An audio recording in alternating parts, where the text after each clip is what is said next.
Thursday, July 1st, 9:30 in the morning.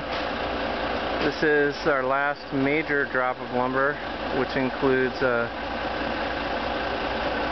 bunch of the TGIs.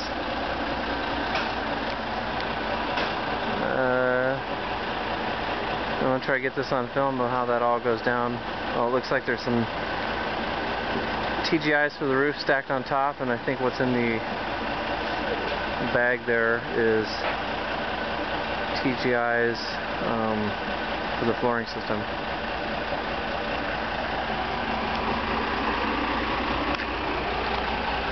The truck driver just announced that he has no clue how this is going to work. I think he's teasing me a little bit. Let's hope so.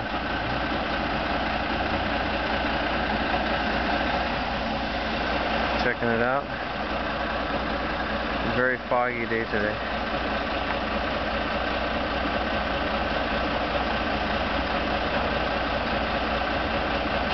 I think he's happy. He's going to release the center strap.